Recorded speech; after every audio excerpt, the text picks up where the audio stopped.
Pero kapag halimbawang ganyan extra service, syempre titingnan ko muna kung ano ba yung mga serbisyong kailangan kong ibigay. Tapos kapag naman kaya ko pa, hindi pa ako pagod, tatanggapin ko. Yes. Kumpara naman sa pera, diba? Oo, and if the price is Is right. Tumatanggap ka ba ng bayad para sa extra service? Oo naman. Syempre, extra nga yan. Ibig Oo. sabihin that may extra payment then for that.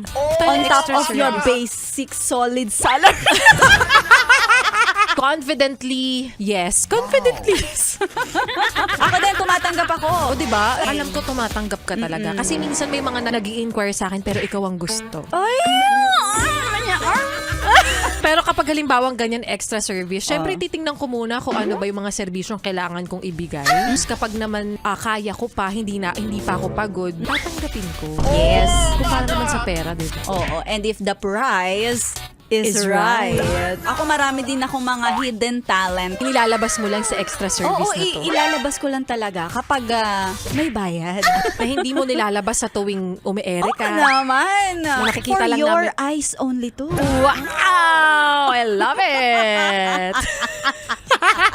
Ang pinag-uusapan natin ni Laika Barista ay extra service yung mga racket. Oo, na syempre kami dito, bukod sa pagiging DJ, bukod sa pagiging announcer namin, may mga racket din kami outside. Correct. And hosting, Tama. dancing.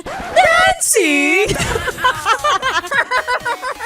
Napayes ka ba? Sa napanood mo, yes friend? Alam mo na ang gagawin mo, ha? Hit like and subscribe. And click the notification bell para ma-update ka namin. Kung gusto mo, mag-comment ka pa. Hindi ka namin iisnabin. Go, yes, friend!